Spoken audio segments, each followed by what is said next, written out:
यह है सेवकाई में उत्कृष्टता भाग नंबर 2। और अच्छा किया आपने पूछ लिया।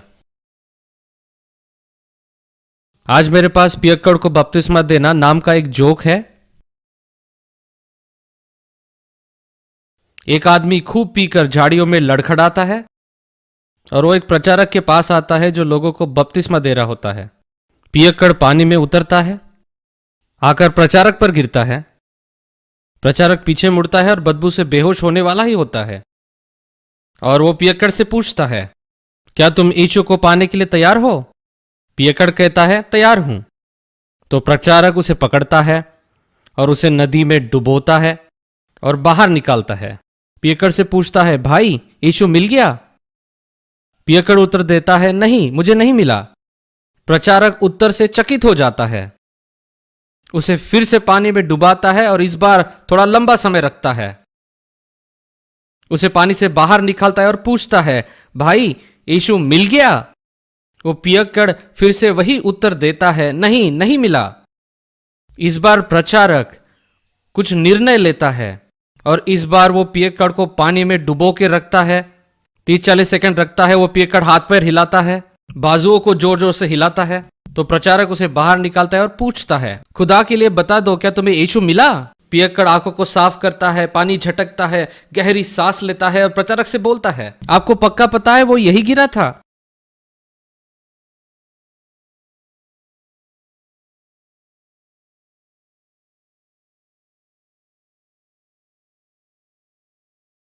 प्रभु की स्तुति हो। अगर आपके पास कुछ ऐसा है जो मुझे हंसाएगा तो उसे awmr@gregmore.net पर भेज दीजिए। मैं उसको साफ कर सकता हूं। सेवकाई में उत्कृष्टता इस पाठ्यक्रम का उद्देश्य आपकी सेवकाई की क्षमता को बढ़ाना है और साथ ही आपकी अगुवाई और दूसरों पर आपके प्रभाव को बढ़ाना है। क्या कोई इसके लिए यहां पर है? कितने लोग जानते हैं कि स्वर्ग में आंसू होंगे? वो उन्हें पोंछ देगा। और हर एक कब्र में बहुत सारी अधूरी क्षमताएं दफन है। परमेश्वर के पास आपके जीवन के लिए एक योजना है और वो चाहता है कि आप उसे पूरा करें। मैं बहुत बढ़िया बाइबल स्कूल में जाकर पढ़ा, लेकिन जो बातें मैं आपको बताने जा रहा हूं उन्होंने मुझे वहां पर नहीं सिखाया। मैंने सोचा अगर मुझे बाइबल स्कूल में जाकर पढ़ाने का मौका मिलेगा तो ये सिखाऊंगा, और इसलिए एक पाठ्यक्रम है जिसको मैंने बनाया Bob Nicholls Bible school Calvary cathedral के लिए बाइबल स्कूल में। और अब मेरे पास मौका है कि मैं आपको पढ़ाऊं, तो मैं जानता हूं कि आप इससे आशीष पाएंगे। ये पाठ्यक्रम 2 भागों में बांटा है। पहले 4 पाठ मूल बातें हैं जो आपके चरित्र को बनाएंगे और आपके राज्य की क्षमता को बढ़ाएंगे, और जो दूसरा भाग है उसके 5 पाठ अगुवाई की योग्यता पर आधारित है। उसमें बहुत महत्वपूर्ण बातें हैं जो आपको अगुवाई के लिए पता होनी चाहिए अगर आप अपनी पूरी क्षमता तक पहुंचना चाहते हैं। पिछली बार हमने बात की थी कार्यों के ऊपर घनिष्ठता को चुनने के बारे में। गतिविधियां पाप नहीं है, गलत नहीं है, ना ही शत्रु है। परमेश्वर आलस को नहीं, परिश्रम को आशीष देता है। नंबर 2, लेकिन घनिष्ठता के ऊपर गतिविधियों को चुनना गलत है और हमें शत्रु से उसे बचाना है। सारी स्वर्गीय गतिविधियां जिनका टिकाऊ परिणाम और अनंत प्रभाव होता है वो परमेश्वर के साथ घनिष्ठता से उत्पन्न होती है। दानियल 11:32। परंतु जो लोग अपने परमेश्वर का ज्ञान रखते हैं वो हियाव बांधकर बड़े काम करेंगे। आप में कितने लोग परमेश्वर के लिए बड़े काम करना चाहते हैं? उसका जन्म स्थान परमेश्वर के साथ घनिष्ठता में है, कोई शॉर्टकट नहीं है। सारे बड़े कामों का जन्म स्थान नंबर 5 गतिविधियां नहीं लेकिन परमेश्वर के साथ घनिष्ठता में है। आपको इस आयत को सचमुच रेखांकित करके रखना चाहिए। इसे चाहिए तो रेफ्रिजरेटर पर लिख कर रखिए या आप जैसा करना चाहते हैं। मरकुस 3:14 और 15। और उसने उन्हें चुना ताकि वे क्या करें? कि सबसे पहले वे क्या? उसके साथ रहे। सब कहिए, साथ रहे। उसके बाद शायद वो उनको बाहर भेजता प्रचार करने के लिए, सामर्थ देता कि बीमारों को चंगा करे, दुष्ट आत्माओं को निकाले। आप किस तरह से दुष्ट आत्माओं को प्रभु को जाने बिना निकाल सकते हैं? पता है, आप यीशु का नाम, उसके नाम का उपयोग कर सकते हैं, लेकिन हो सकता है आप उसको प्रकट नहीं कर रहे। क्या समझ आया? यीशु के नाम से कहने का मतलब यह नहीं कि आप उसकी तरह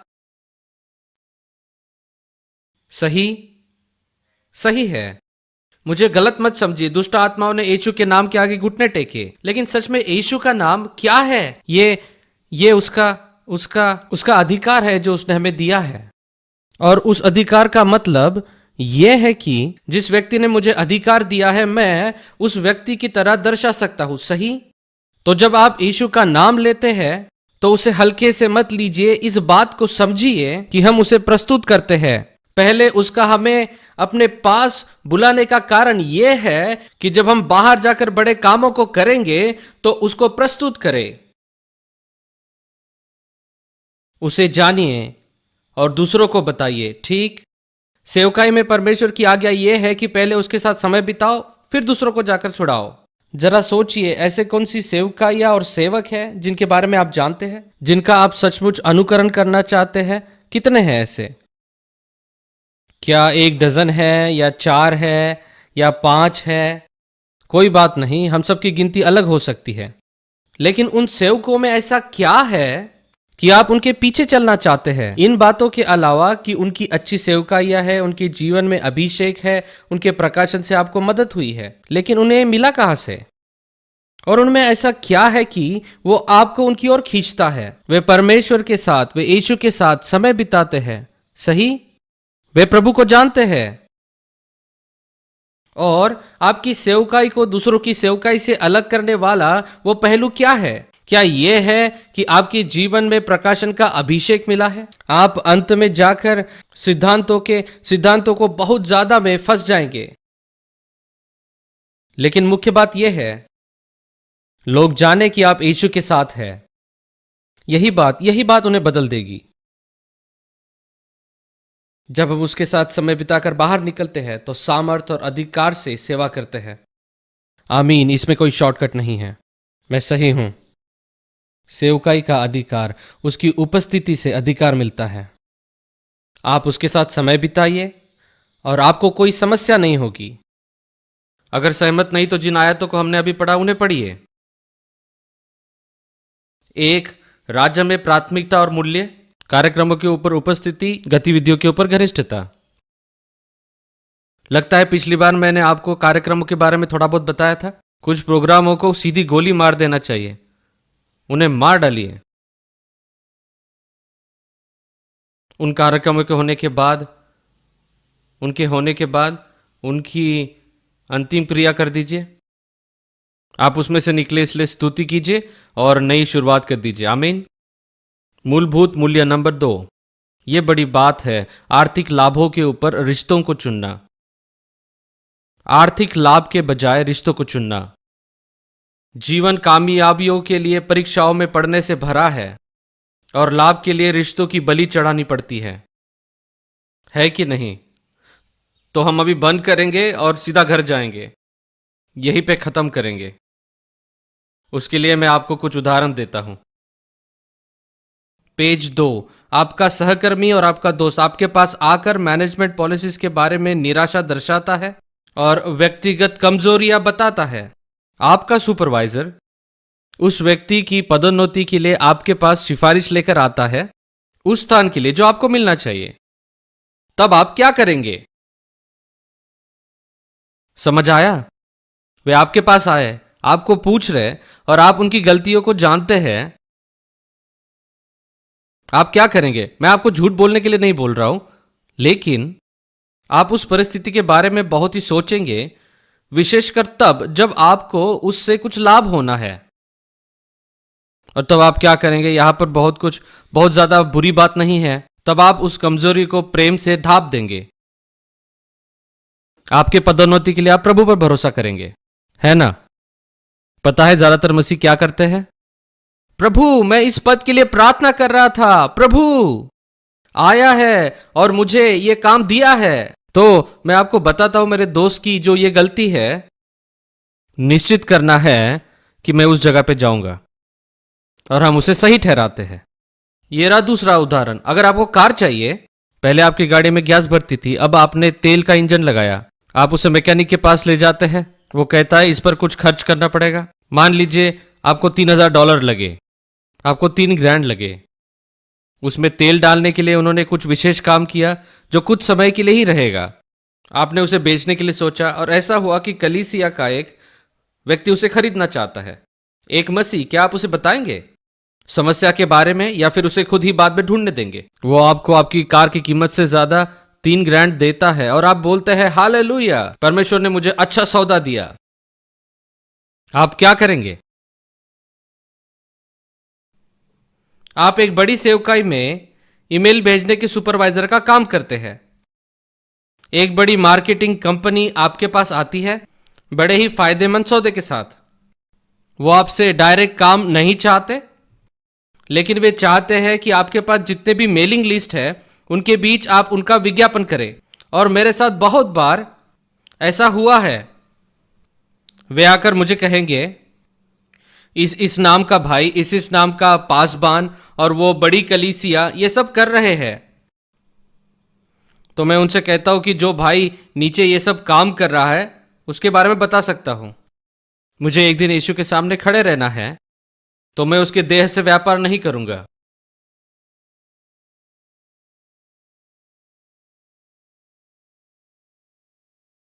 और तो मैं ऐसा नहीं करूंगा, मैं ऐसा नहीं करूंगा। मैं बहुत अमीर बन सकता था, बस मेल ही बेचने हैं, आपको उसमें शामिल होने की जरूरत नहीं, बस विज्ञापन करना है। और देखिए, मैं मल्टी लेवल मार्केटिंग के विरुद्ध नहीं हूं, यहां पर वो बात नहीं है। लेकिन यह बात यह है, मैंने मेरे कलीसिया के सारे पासबान अगुवों को कहा, देखिए हम यहां पर परमेश्वर के लोगों के ऊपर व्यापार नहीं करेंगे।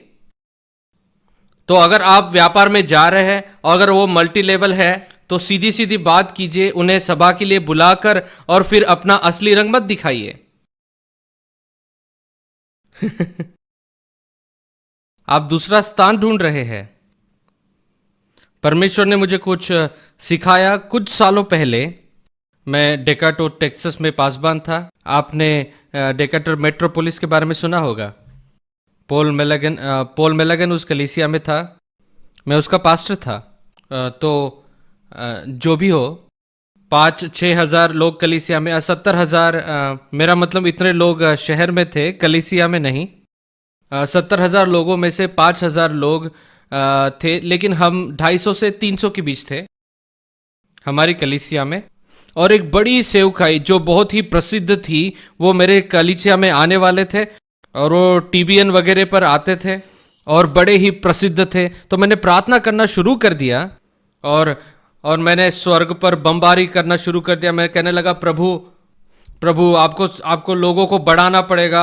आप जानते हैं वो इतना बड़ा सेवक है, वो बड़ी बड़ी सेवकाइयों में जाते हैं और उनको बहुत सारे लोग चाहिए और वो टेक्सास में आ रहे हैं, दान भी देना है। तो मैं चाहता हूं कि आप उनको आशीष दो और ये सब।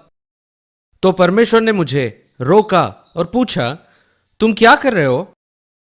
मैं प्रार्थना कर रहा हूं प्रभु, मैं बढ़ोतरी के लिए प्रार्थना कर रहा हूं। आप तो जानते हैं मैं क्या कर रहा हूं। मैं प्रार्थना कर रहा हूं, मैं चाहता हूं तू इस सेवक को आशीष दे, उसकी सेवकाई को आशीष दे। उसने कहा, मैं नहीं चाहता तू आगे से ऐसी प्रार्थना करे। मैं नहीं चाहता तू उसके लिए, उसकी बढ़ोतरी के लिए प्रार्थना करे, उसकी सेवकाई के लिए, लेकिन मैं चाहता हूं तू प्रार्थना करे कि मेरे लोगों के लिए उसके पास देने को कुछ हो। अगर उसके लिए प्रार्थना कर रहा तो मेरे दुल्हन का सौदा कर रहा है। उसे मेरी दुल्हन से क्या मिल सकता है? हाँ, वाह, इसने मेरे छोटे से सौदे को बदल दिया। मैंने कहा, ठीक है, मैं ऐसा कर सकता हूं, मैं प्रार्थना करूंगा, मैं लोगों के लिए प्रार्थना करूंगा। मैंने सेवक के लिए चिंता करना छोड़ दिया। हाँ, उसे अच्छा दान मिला, लेकिन उसने कहा कि ये उसके बारे में नहीं, मेरे लोगों के बारे में है। लेकिन अगर तू अपना ध्यान सेवकों के और जो बातें मैं देता हूं उसके ऊपर लगाता है तो तू मेरे देह का व्यापार करता है। मुझ पर ध्यान दीजिए। मैंने कहा, प्रभु मैं आगे से ऐसा नहीं करूंगा। तो फिर मैं प्रार्थना करूंगा कुछ अच्छे। लेकिन आप लोगों को बुलाते क्यों हैं? ठीक है, अगर लोग बाहर से आएंगे तो अच्छा होगा, अच्छा लगेगा। लेकिन उसने कहा, मैं ऐसा नहीं चाहता उसके लिए तो लोगों को लाए, लेकिन मेरे लोगों के लिए लाए। तुम बस मेरे लोगों को खिलाओ और उनकी बढ़ोतरी और विकास के बारे में मैं देख लूंगा। आमीन। तो परमेश्वर किस बारे में सोचता है? लोगों के बारे में। सही। तो उस पर आपकी प्रतिक्रिया क्या होगी? आप कहेंगे उसे भरकर भेजिए। नंबर 3, आपकी प्रतिक्रिया, आप कहेंगे नहीं, मैं दुल्हन का व्यापार नहीं करूंगा, मैं नहीं बेचूंगा। प्रभु की देह को मैं $100 के लिए, $10,000 के लिए, $1,000,000 के लिए प्रभु की देह को मैं नहीं बेचूंगा। वे खरीदे नहीं जा सकते, मैं खरीदा नहीं जा सकता। आमीन। हमें देखना पड़ेगा। अगर आप चाहते हैं कि आप सफल हो तो आपको निर्णय लेना पड़ेगा कि मैं आर्थिक लाभ से बढ़कर परमेश्वर के लोगों को और रिश्तों को चुनता हूं, बाकी परमेश्वर देखेगा।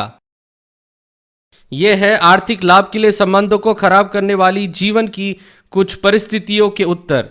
वे आपके चरित्र और दूसरों के साथ आपकी सेवकाई के प्रभाव को निर्धारित करते हैं, आकार देते हैं।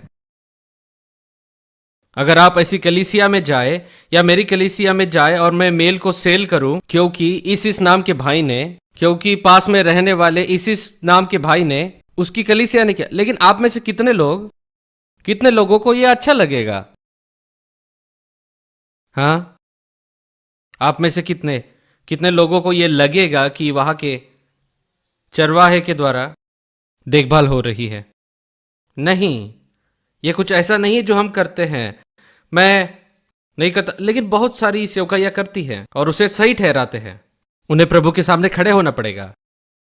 आपको पहले ही निर्धारित करना पड़ेगा कि ऐसी परिस्थिति का सामना कैसे करेंगे। आर्थिक लाभ गलत नहीं है, पैसा होना गलत नहीं है। मैं अमीर रहा, गरीब रहा, अमीर होना अच्छा था। सही। लेकिन पैसों का लोभ जीवन में बहुत सारी समस्या लाएगा। पैसों का लोभ। 1 तीमुथियुस 6, 9 और 10। मुझे इस बात से फर्क नहीं पड़ता आप किस लिए बुलाए गए, सेवकाई के लिए या बिजनेस के लिए। मैं यहां बिजनेस स्कूल का डायरेक्टर हूं और उससे उससे बहुत काम हो रहे हैं। बिजनेस स्कूल चल रहा है और मैं विश्वास करता हूं कि परमेश्वर बहुत सारी सेवकाई और व्यापार का निर्माण करेगा। लेकिन आप जो भी करते हैं, पैसों का लोभ आपके दर्शन को मार डालेगा अगर आप उसको सही नहीं करते। और मैंने अभी सोचा कि मैं पैसे के लोभ को मार डालूंगा। मैं बोल रहा हूं पैसा नहीं, पैसों का लोभ। देखिए 1 तीमुथी अध्याय 6, 9। पर जो लोग धनी होना चाहते हैं वे ऐसी परीक्षा और फंदे में और बहुतेरे व्यर्थ और हानिकारक लालसाओं में फंसते हैं जो मनुष्य को बिगाड़ और विनाश में डुबो देती है। क्योंकि रुपयों का लोभ सब प्रकार की बुराइयों की जड़ है, जिसे प्राप्त करने का यत्न करते हुए कितनों ने भटक कर अपने आप को दुखों से छलनी कर दिया। आपको कुछ बताना चाहता हूं। मैं एक सेवकाइयों का निरीक्षक हूं। मैंने कई सालों में बहुत सारी सेवकाई को देखा और मैंने बहुत सारी सेवकाइयों को मदद किया जिन्होंने पाप किया। लेकिन अगर आप बाल की खाल निकाले जहां पर नैतिक पतन हुआ है, अगर आप समय में वापस जाए और पर्दे के पीछे जाकर देखे, और कुछ जगहों पर मैं ऐसा कर पाया, और लगभग हर बार नैतिक पतन की शुरुआत यहां से शुरुआत होती है जहां पर पैसों में गड़बड़ी होती है या आर्थिक बातों में जहां समझौता होता है। लगभग हर बार आप इसे पक्का लीजिए, अगर उस व्यक्ति का नैतिक पतन हुआ है तो जान लीजिए उसने पीछे आर्थिक बातों में गड़बड़ी की और उस जगह पर जहां उसे कोई नहीं देख रहा था। और आप में से कितने लोग चाहते हैं कि आपकी सेवकाई बढ़िया हो? कितने लोग अच्छा अंत करना चाहते हैं? कितने लोग चाहते हैं कि आप हवा का तीर ना बने? बाइबल में से सिर्फ 30% चरित्रों ने सही अंत किया। आप जांच कीजिए, 30%। और आजकल के अगुओं में भी कोई अच्छा प्रतिशत नहीं चल रहा है। बहुत सारी बड़ी सेवकाइयां जिनमें प्रेम नहीं था, वे इस प्रकार थी, और फिर वूम बूम। उनमें से हर एक, अगर आप पीछे जाकर देखने की कोशिश करें, उन्होंने आर्थिक स्थानों में समझौता करना शुरू किया था और वहीं से उसकी शुरुआत हुई। तो हमें इस समय एक निर्णय लेने की जरूरत है, अपने दिल का खतना करने की जरूरत है। अगर आप सफल होना चाहते हैं, आपका मतलब यह है कि अच्छे से समाप्त करना है, अच्छा अंत करना है। आप समाप्त करने वाले हैं, सिर्फ शुरुआत करने वाले नहीं। अगर हम अच्छे से अंत करना चाहते हैं तो हमें एक निर्णय लेना पड़ेगा कि मैं इस बात को मेरे हृदय में एक मूलभूत सिद्धांत बनाऊंगा। ये मेरे जीवन का मूलभूत सिद्धांत रहेगा कि मैं पैसों के लोभ के बजाय रिश्तों को चुनूंगा।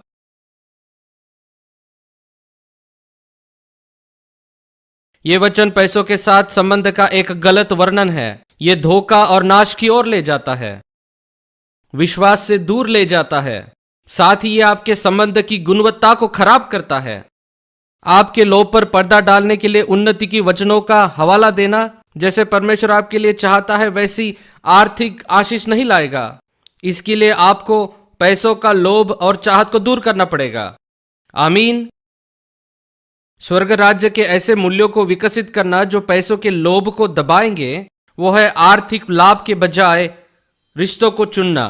आर्थिक लाभ के बजाय रिश्तों को चुनना। क्या आप जानना चाहते हैं कि पैसों के लोभ को सिर से हर बार कैसे हटाए? और आप एक अच्छी मौत मरना चाहते हैं? आप वापस आकर फिर से पुनरुत्थित हो सकते हैं। देखिए इसे कैसे करना है। जब कभी आर्थिक लाभ और रिश्तों के बीच में चुनना पड़े, हमेशा रिश्तों को चुनिए। तब आप आपके जीवन में पैसों की चाहत का नाश करेंगे। अगर आप ऐसा करेंगे तो पैसों की चाहत आपके मन में जड़ नहीं पकड़ेगी। अगर आप ऐसा करेंगे तो आपकी सेवकाई सफल होगी। अगर आप ऐसा करेंगे तो शैतान आपके जीवन में नहीं आएगा कि बाद में आपको पराजित करे। लेकिन अगर आप रिश्तों के ऊपर पैसों के लोभ को साबित करना चाहते हैं, परमेश्वर मुझे आर्थिक आशीष देना चाहता है, स्तुति हो, हालेलुया, लेकिन अगर किसी और को उसकी कीमत चुकानी पड़े तो आप उसको और बड़ी मात्रा में सही ठहराएंगे और शत्रु आपको हरा देगा। और मैं और परमेश्वर आपको अच्छी बातें देना चाहते हैं। आमीन। इसीलिए हम इस पाठ्यक्रम को सिखा रहे हैं।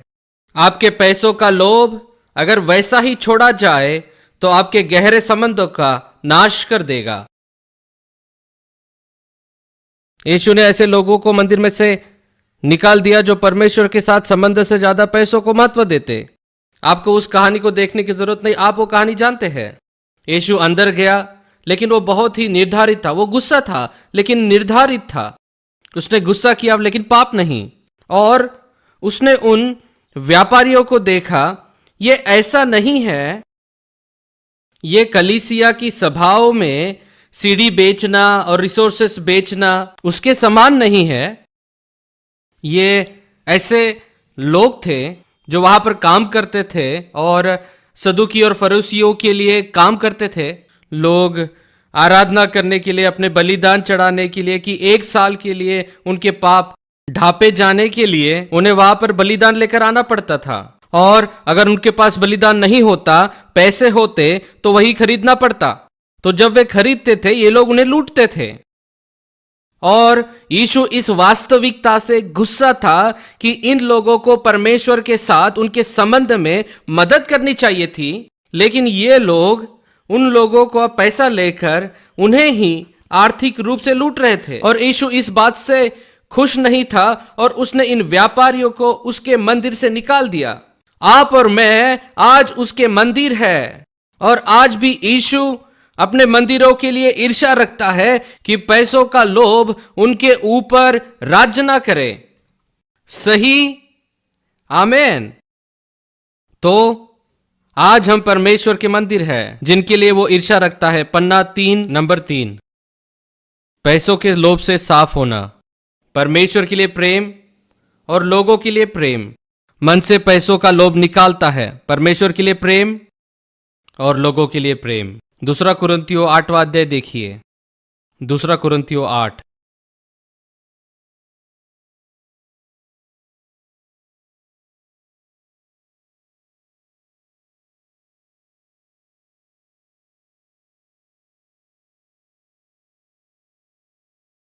अब हे भाइयों, हम तुम्हें परमेश्वर के उस अनुग्रह का समाचार देते हैं जो मकुदुनिया की कलीसियाओं पर हुआ है कि क्लेश की बड़ी परीक्षा में उनके बड़े आनंद और भारी कंगालपन के बढ़ जाने से उनकी उदासता बहुत बढ़ गई। उनके विषय में मेरी ये गवाही है कि उन्होंने अपनी सामर्थ भर वरन सामर्थ से भी बाहर अपने मन से दिया और इस दान में और पवित्र लोगों की सेवा में भागी होने के अनुग्रह के विषय में हमसे बार बार विनती की। और जैसे हमने आज्ञा की थी वैसी नहीं, वरन उन्होंने प्रभु को फिर परमेश्वर की इच्छा से हमको भी अपने तई दे दिया। इसलिए हमने तीतुस को समझाया कि जैसा उसने पहले आरंभ किया था वैसे ही तुम्हारे बीच में इस दान के काम को भी पूरा कर ले। सो जैसे हर बात में अर्थात विश्वास, वचन और ज्ञान और सब प्रकार के यत्न में और उस प्रेम में जो हमसे रखते हो, इस दान के काम में भी बढ़ते जाओ। ये अनुग्रह क्या है? ये देने का अनुग्रह है, ये उदारता का अनुग्रह है। और अगर आप आगे 9वें अध्याय में जाए तो इस अनुग्रह में शामिल है, तो तुम्हें हर प्रकार का अनुग्रह। 9वां अध्याय देखिए, अध्याय 9 आयत 8। और परमेश्वर सब प्रकार का अनुग्रह तुम्हें क्या बहुतायत से दे सकता है, ताकि हर एक बात में और हर समय जो तुम्हें आवश्यक हो तुम्हारे पास रहे। क्यों कि भले कामों के लिए बहुत कुछ रहे। तो परमेश्वर आपको हर प्रकार का अनुग्रह दे सकता है। और देखिए अनुग्रह वो क्यों देता है, ताकि आपको आवश्यकता अनुसार या पर्याप्त, सब कोई कहिए पर्याप्त, और बहुतायत जिसका अर्थ है पर्याप्त। तो आपके जीवन में उसके अनुग्रह में क्या क्या शामिल है? उसमें है पर्याप्त और पर्याप्त और पर्याप्त। और अगर आप प्रार्थना कर रहे हैं, आपको आर्थिक जरूरत है और आप प्रार्थना कर रहे हैं, कह सकते हैं आपको 1000 रुपए की जरूरत है। क्या किसी को 1000 की जरूरत है? 2000 की जरूरत है? क्या मैं 3 दे सकता हूं? 4 या 5? कैसा रहेगा? किसी को इससे ज्यादा जरूरत है? ठीक है। यहां पर ऐसा कौन है जिसको पहले 1000 रुपए की जरूरत पड़ी है? ठीक। पहले किसी को 5000 की जरूरत पड़ी है? ठीक। तो हमें 2 प्रकार के लोग मिले हैं, 5000, 1000। और जब आपको वो 1000 की जरूरत थी, मैम आप यहां, आपका नाम सैंडी, जब आपको जरूरत थी तो क्या आपके हाथ में पैसे थे? ठीक। लेकिन आप जानती है कि परमेश्वर के अनुग्रह से आपको मिले। तो परमेश्वर के अनुग्रह से, परमेश्वर का अनुग्रह क्या है? वो है पर्याप्त और क्या? ठीक, पर्याप्त और अतिरिक्त। उसने कहा पर्याप्त और बहुतायत, वही है पर्याप्त और अतिरिक्त। उसके अनुग्रह में क्या है? पर्याप्त और अतिरिक्त। ठीक। तो मेरी 2000 की जरूरत के लिए पर्याप्त क्या है?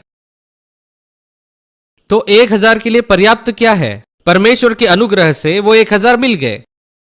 आपके हाथ में कुछ नहीं था, सही, और आप परमेश्वर से मांग रही थी। आप उसे देख रही थी, जानती थी उसने दिया है, लेकिन आप लेने का इंतजार कर रही थी। लेकिन क्या यह काफी है कि काफी के लिए प्रार्थना करे? नहीं। अगर वो अनुग्रह है तो, क्योंकि अनुग्रह पर्याप्त और इसलिए अगर परमेश्वर, अगर आप उस समय आपके हाथ में 1000 रुपए नहीं थे, आप परमेश्वर से मांग रही थी, आप परमेश्वर से 1000 रुपए मांग रही थी और आपके हाथ में नहीं थे, क्या थे? क्या उस 1000 से स्वर्ग का दिवालिया निकलेगा? पक्का? ठीक है। तो मैं आपको एक दूसरा सवाल पूछता हूं सैंडी, तो अतिरिक्त क्या होगा? क्या 2000 से स्वर्ग का दिवालिया निकलेगा? ठीक है। तो अब मैं आपसे पूछता हूं, जब परमेश्वर आपको बहुतायत और पर्याप्त का अनुग्रह दे रहा है तो आप 1000 रुपए क्यों मांग रही है?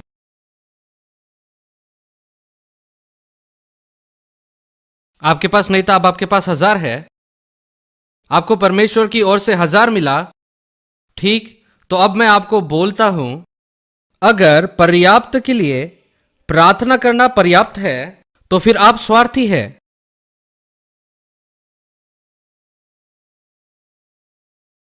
मैं बस कह रहा हूं, क्योंकि परमेश्वर का अनुग्रह पर्याप्त और, तो फिर हमें हर बात में उन्नति क्यों चाहिए? हमें क्यों रोकती है? ऐसे तो हम एक मृत समुद्र बन जाएंगे, ये बहना चाहिए बाहर। अगर ऐसा है तो अगर अगली बार शैतान आपके जीवन में कोई जरूरत या आवश्यकता को लेकर आता है, तब परमेश्वर से मांगिए पर्याप्त और फिर देखिए, और शैतान को 2 बार मुक्का मारिए, उसे 2 बार हरा दीजिए। आमीन।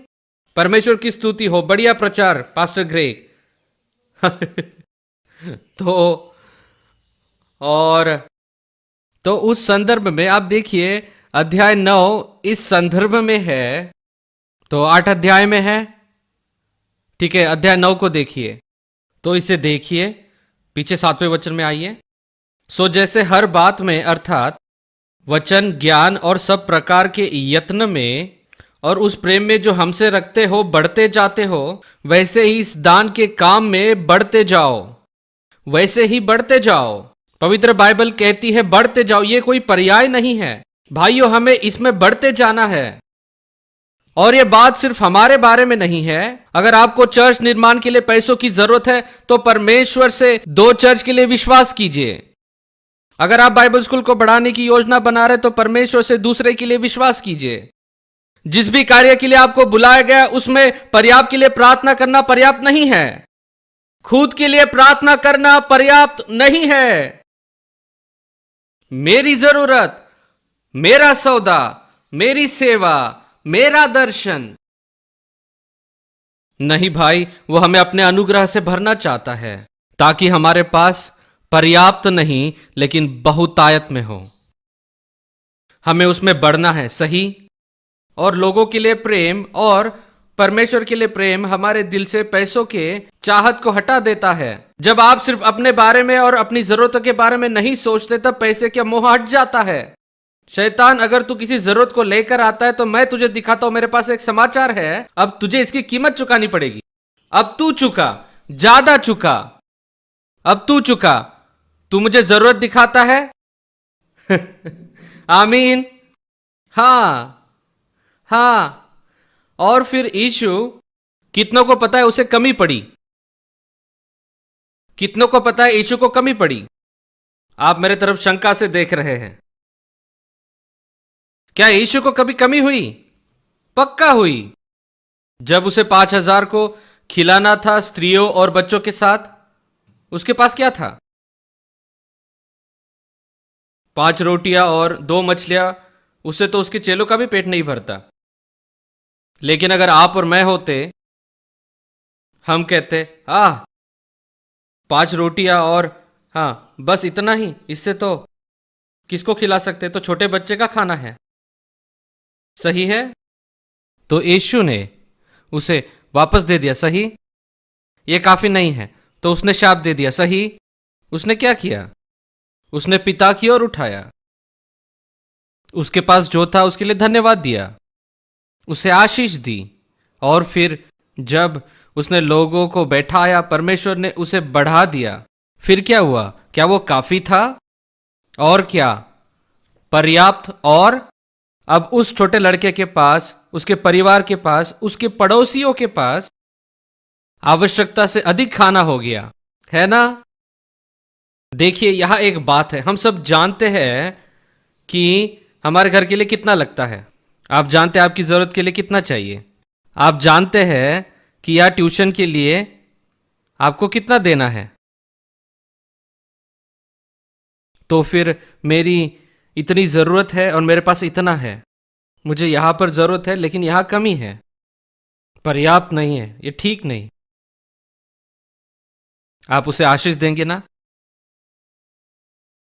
जब आप कहते ये अच्छा नहीं है। मैंने ये सीखा जब मैं पासबानी कर रहा था। आप जानते हैं बिल के लिए कितना चाहिए? मुझे परिवार को चलाना है, चुकाने के लिए मैं जिम्मेदार हूं, मुझे चुकाना है। लोग मेरे ऊपर निर्भर है, और अगर ऐसा ही दान आए तो मैं क्या कर सकता हूं? जो मैं आपको सिखा रहा हूं उसे परमेश्वर ने मुझे सिखाने से पहले देखिए मैं क्या करता था। अगर दान से मेरी सारी जरूरतें पूरी हो गई तो अच्छा दान, अगर पर्याप्त से ज्यादा है तो बढ़िया दान है, जब कम होता बुरा दान। मैं ऐसा कहता था। मैं जानता हूं यहां कोई ऐसा अज्ञानी नहीं है।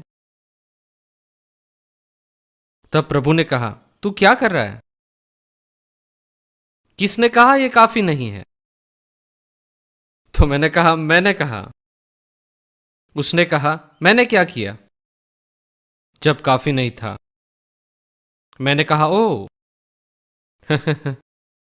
मैंने मेरे स्टाफ को और सेक्रेटरी को सबको एक साथ बुलाया और कहा, आप इस दान को देख रहे हो, इस दान को?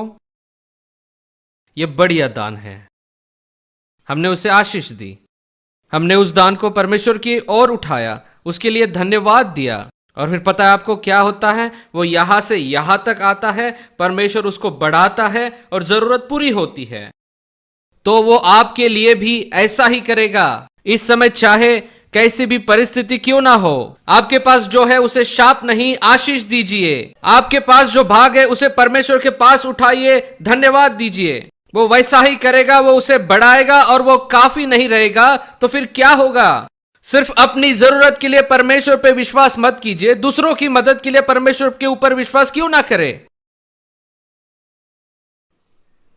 एक बार एक व्यक्ति मेरे पास आया और कहा, इसे देखिए, कोई मेरे ट्यूशन के लिए पैसा देना चाहता है और मैंने पहले ही भर दिया। मैं क्या करूं, उसे क्या कहूं? मैंने कहा, प्रभु की स्तुति करो, उसे बताओ।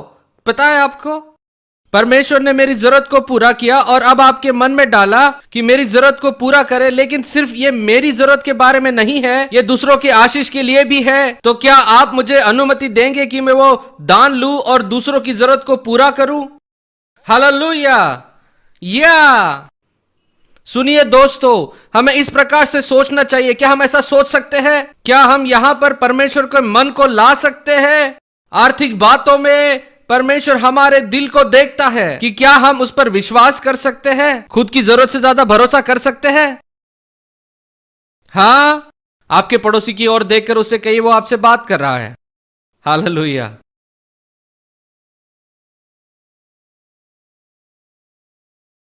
लेकिन इस दिल की प्रवृत्ति, इस प्रवृत्ति के कारण वे अपनी क्षमता से ज्यादा दे पाए, क्योंकि उन्होंने परमेश्वर और पौलुस से प्यार किया। इसलिए उनके दान में पैसों का लोभ नहीं था। परमेश्वर से प्रेम कीजिए, पैसा आपकी सेवा करेगा। पैसों से प्रेम कीजिए तो आप उसकी सेवा करेंगे।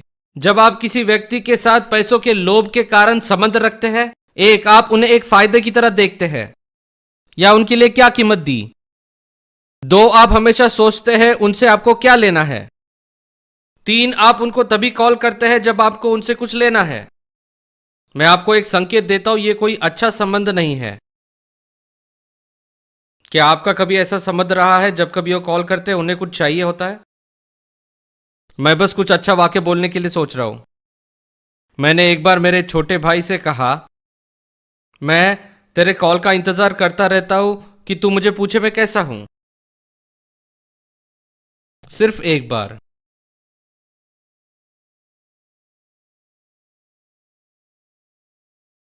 परमेश्वर पैसों से बढ़कर संबंध को प्राथमिकता देता है, क्योंकि हम उसके स्वरूप में बनाए गए। आपको याद है मत्ती 5, कुछ लोग दान देने के लिए आए। उनसे यीशु ने कहा, अपने दान को वेदी पर ही छोड़ दो। जब तुम जानते हो किसी के लिए तुम्हारे मन में कुछ है, पहले जाकर वो ठीक करो। वो किस बात पर जोर दे रहा था? संबंध को, लेकिन किससे ज्यादा? तब तुम्हारे दान का प्रभाव पड़ेगा। वो कह रहा था, मैं संबंध को महत्व देता हूं। देखिए, ये हमारे हाथ में नहीं कि वो किस प्रकार से उत्तर देंगे। आप जानते हैं, आप हर एक परिस्थिति को ठीक नहीं कर सकते, लेकिन आप अपना भाग कर सकते हैं। बहरहाल, जब आप किसी के साथ संबंध को ठीक करने जाते तो आप उनको जाकर ये नहीं कहते, भाई आखिरकार मैंने आपको माफ कर ही दिया। भाई, मैं 3 महीने से तुम्हारे ऊपर गुस्सा कर रहा था, लेकिन मैंने तुम्हें माफ कर दिया। बस मैं अपने दिल को गर्म कर रहा था।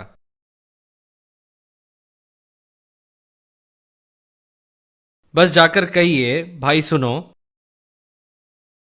जो कुछ भी हुआ, तुमने जो किया उससे मुझे दुख पहुंचा, या शायद मैं ऐसा महसूस कर रहा था, लेकिन मैं जानता हूं कि उसमें मेरी भी गलती थी। लेकिन मैं चाहता हूं कि हमारा संबंध ठीक हो। सही? आमीन। आपको पता है, पहला कुरिन्थियों उसका 6 अध्याय में वचन क्या कहता है अपने भाई को कचहरी में ले जाने के बारे में? क्या उसे पहले कभी नहीं पढ़ा? कुछ परिस्थितियों में तो आर्थिक हानि उठाना अच्छा होता है ताकि उस संबंध को बचाया जाए। अपने भाई या बहन को कचहरी में नहीं ले जाने से हम उस संबंध को बचा सकते हैं। हमें इन चीजों को छोड़ने के लिए तैयार होना होगा।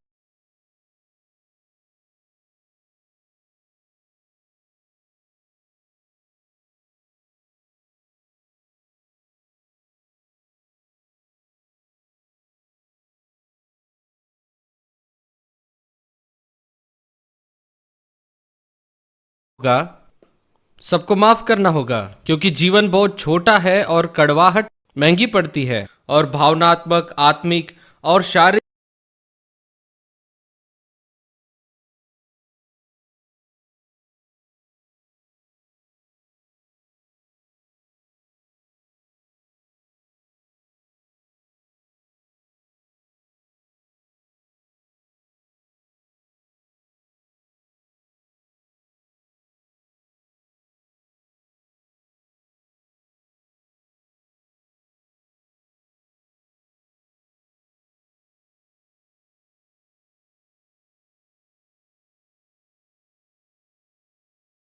रूप से उन बातों को धरे रहना बहुत महंगा पड़ता है।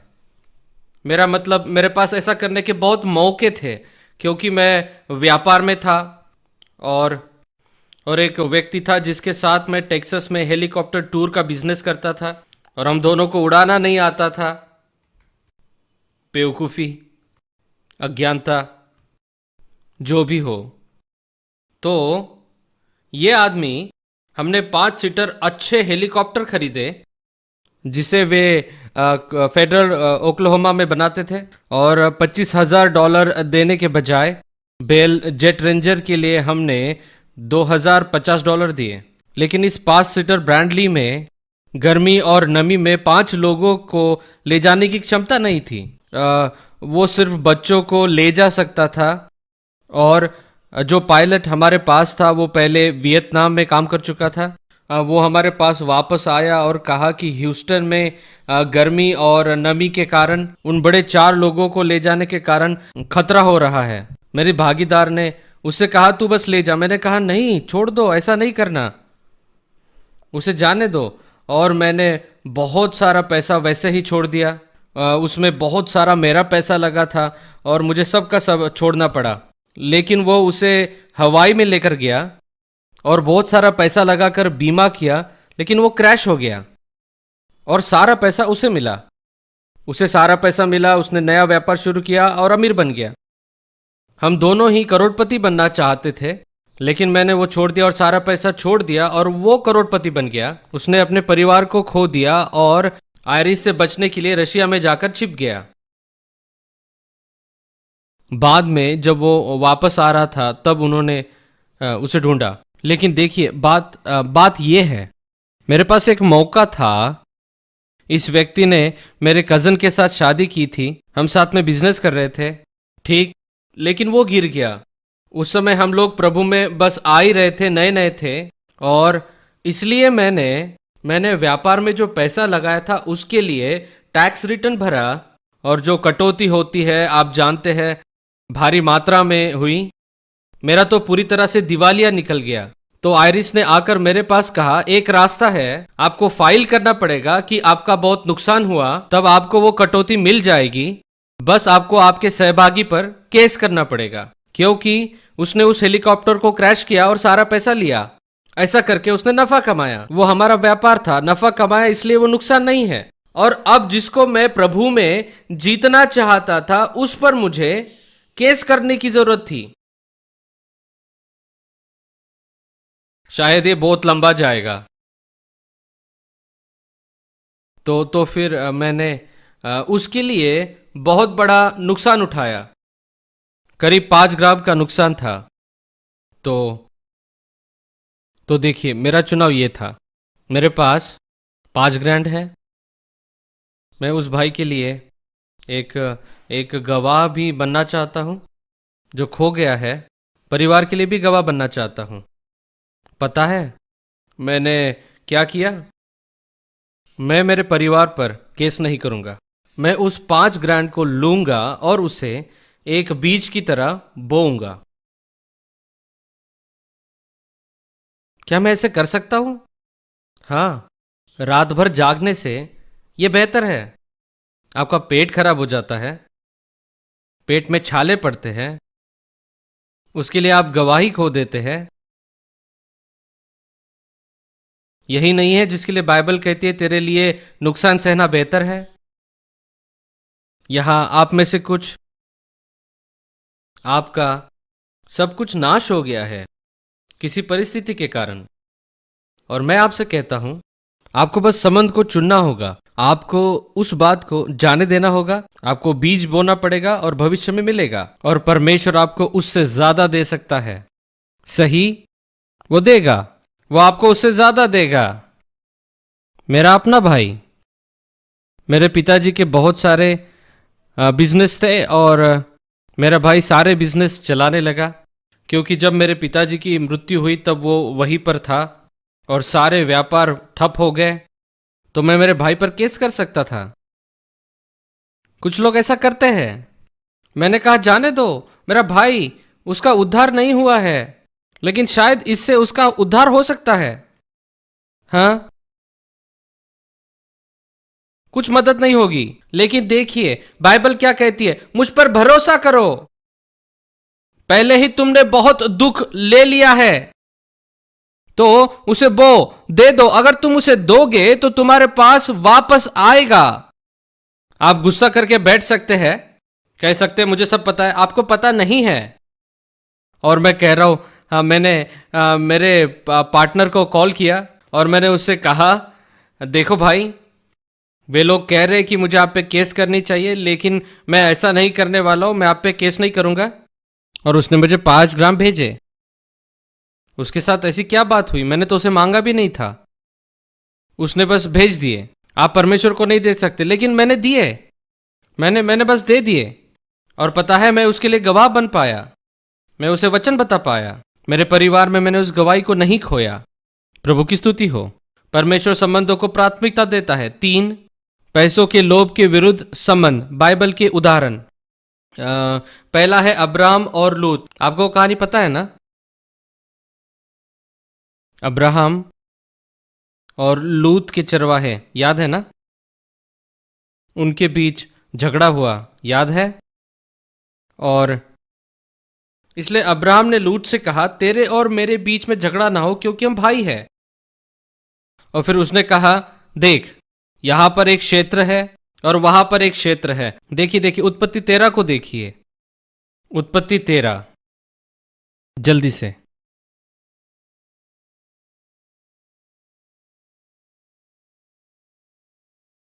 तब अब्राहम लूत से कहने लगा, आयत 8, तेरे और मेरे बीच और तेरे और मेरे चरवाहों के बीच में झगड़ा ना होने पाए, क्योंकि हम भाई बंधु हैं। क्या सारा देश तेरे सामने नहीं, सो मुझसे अलग हो। अगर तू बाई ओर जाए तो मैं दाहिनी ओर जाऊंगा, अगर तू दाहिनी ओर जाए तो बाई ओर जाऊंगा। तब लूत ने आंख उठाकर यरदन के पास वाली तराई को देखा जो सींची हुई है, और जब तक परमेश्वर ने सदोम और गमोरा का नाश नहीं किया था, यहोवा की वाटिका तक। 11 वचन को देखिए। ये वचन दिखाता है लूत क्या दर्शाता है। लूत क्या दर्शाता है? सो लूत ने अपने लिए यरदन की सारी चराई चुनी और पूर्व की ओर गया। अब्राहम कनान देश में रहा, पर लूत तराई के नगरों में रहने लगा। और उसने अपना तंबू किसके निकट गाड़ा? जब लूत ने आर्थिक लाभ को चुना संबंधों के ऊपर, तब उसका अगला कदम यह था, आपको याद है मैंने आपको बताया था कि ये चीजें किस प्रकार से आगे बढ़ती है। अगला कदम यह था कि उसने सदोम की ओर तंबू गाड़ा। उसे क्या करना चाहिए था? ओ नहीं मेरे पिता अब्राहम, आप जो भी चुनना चाहे उसे चुनिए, मैं दूसरी जमीन ले लूंगा, क्योंकि मुझे पता है कि आपके अंदर अच्छा हृदय है। उसने ऐसा नहीं किया है ना? मैं आपसे पूछता हूं, कौन आशीषित हुआ? नंबर 2, अब्राहम ने संबंधों के खातिर सबसे अच्छी जमीन छोड़ दी। अब्राहम ने आर्थिक लाभ के बजाय लूत के साथ संबंधों को चुना। नंबर 4, लूत ने संबंधों के बजाय आर्थिक लाभ को चुना। संबंधों के बजाय आर्थिक लाभ को चुनना हर प्रकार की बुराई का जड़ है, क्योंकि अगले ही कदम में सदोम की ओर उसने तंबू गाड़ा। आप सोचिए कौन आशीषित हुआ? इस प्रकार का व्यक्ति जो संबंधों से बढ़कर आर्थिक लाभ को चुनता है, उस पर भरोसा नहीं किया जा सकता। अगुवाई में ऐसे लोगों को आप बढ़ावा नहीं दे सकते। इसी बात को मैं देखता हूं।